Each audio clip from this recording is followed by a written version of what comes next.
We are back on Morning Line. Thanks for joining us. Chris Johnson with us this morning from Tacas McGinnis. It's a matter of time before it's Tacas McGinnis and Johnson. He's an attorney, elder law. Phone lines open 737-7587 is the number. And we actually have Ricky on the horn, so let's go to Ricky. Ricky, good morning to you. Morning. Hello, Ricky. How can we help you, my friend? Yeah, I got a couple of questions. I got a friend that got a lot of stuff wrong with him. He's been trying to get disability, and he just needs a health card. He's got like a bunch of stuff in his stomach, and he's had heart trouble and stuff like that. How does he go about getting a health card? A medical card. A medical, and I don't know if it's outside your realm or if you can refer him. That is a little bit. What I would reach out is I'd probably reach out to whoever his care provider is. They should have a social worker that they can get him associated on a program. You can also look at the Affordable Care Act that I don't know the name of the website. I forget if it's ACA.gov or whatever it is, but you can go online and it'll go through the plans, and there are plans for people who are of limited means where they can get essentially free health care. I mean, that was the promise of that program when it was put out there, and so really I would start at the website if they can, and then the next time they're at the provider, I'd just ask to talk to a social worker and go through the circumstances and find out what's going on, and then get that squared away. And you can always I'm trying to think what else would work. You know, you reach out to the Social Security Administration. I don't know if that would be helpful, if they could point you in the right direction on that, but the social worker with their provider at the hospital, that's really where I would start. That would be the biggest thing, especially if they have multiple health issues. They're probably being seen for them, and they just need to say, I have an insurance issue. Can you get me to the right person to talk about this and what programs are out there? Because there's many programs out there that can make health care affordable for those that qualify. Do you have another question too, Ricky? Yeah, my mother-in-law died, and she got $15,000 in the bank, and she's only got her name on it, nobody else's. How do you get that out? Oh, that's a great question. Okay, Ricky. Let's handle this. And this goes toward wills, and this goes to someone suddenly dying and having money in the estate, and it's sitting there. What do you got to do? So on this one, Ricky, what I'm going to do is I'm going to talk to you about what needs to be done now and then in the future for people so they can avoid this exact issue. The hurdles that need to be jumped through or jumped over on this one are actually quite small. So $15,000 would qualify as what's known as a small estate. And if you go to the local county courthouse where she passed away, you can ask for the small estate forms, and it's just literally a couple of forms that you'll fill out, and basically you're swearing that you know, you are next of kin somehow, that you have some status towards the estate, that there either was a will or wasn't a will, that you list who the heirs are, and then you list the amount. And what they'll want to do is, okay, so there's this one account, and you'd list the name of the bank and how much estimated money is in there, and then they'll issue what's called a small estate affidavit, and that affidavit gives you the legal authority to go to the bank. Now, if it was under 5,000, or I think it's 5,000 or 10,000, I always bounce the numbers. There's actually a statute where you can write what we call a Tca letter to the bank, saying the bank can negotiate with you directly. This $15,000 is over that limit, but it's under the small estate limit. So you just go fill out the small estate paperwork. The clerk of the court, the clerk's office, they will know what to do, and they will provide you those forms. And that is set up where you don't need an attorney to do that. And so that is very user friendly, and that's what I would do if your mother passed, or mother-in-law. So if your mother-in-law passed, I'd have one of her her daughter or one of the other children go there, get those forms, fill them out. It's very self-explanatory. In the future, things that you can do with a bank account to avoid going through any type of probate process is to ask to do a beneficiary designation. So that's essentially a contract with you and the bank.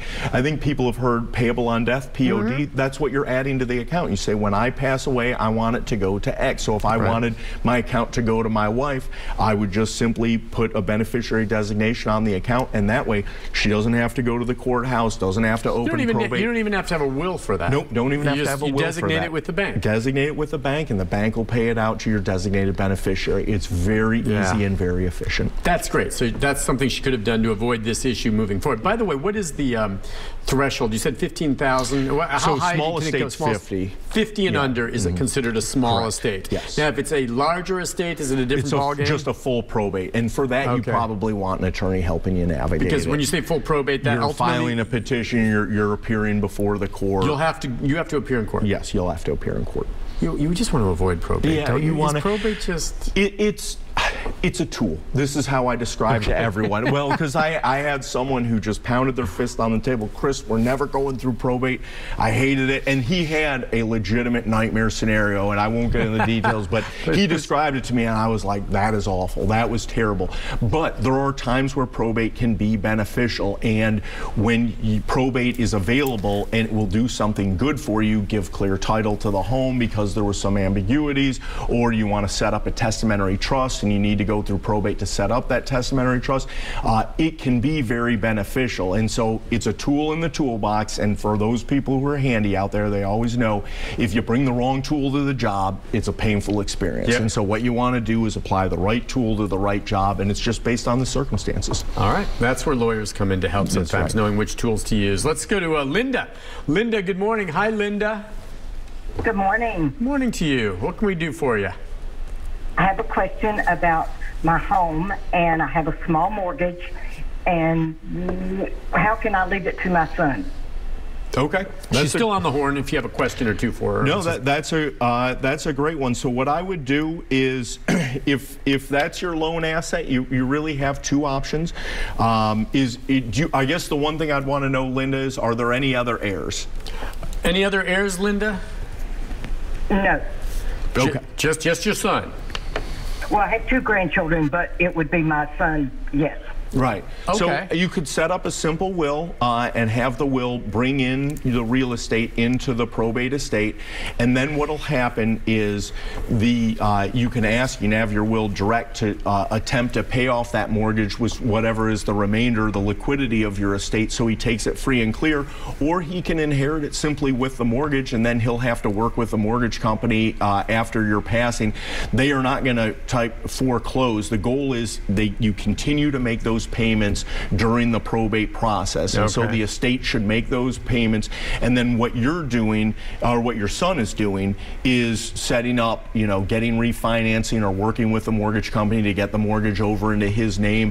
So you can attempt to give him title free and clear if the rest of your estate can pay off that mortgage, and you can direct that, or you can just let him know, hey, you're going to have to look at getting this refinanced, but you'll inherit it with the mortgage, and he can inherit it with the mortgage and immediately liquidate it. So he can pay off that and then just take the cash reserves.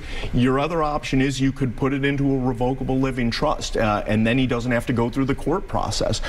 You make him the trustee and the beneficiary of your trust. You deed the home into the revocable trust, and at your passing, now he'll execute a trustee's deed out to himself. Now, again, he'll have the option outside of the court supervision on if he wants to use the other estate assets to pay off the mortgage, because it sounds like he's your sole heir. And so no matter what form the asset comes to him, whether it's liquid or property or tangible personal property, it sounds like it's all going to end up his anyways. So he could take what's left in the bank accounts, try and pay off the small mortgage, and then he has title free and clear to the home, or he can do the refinance thing.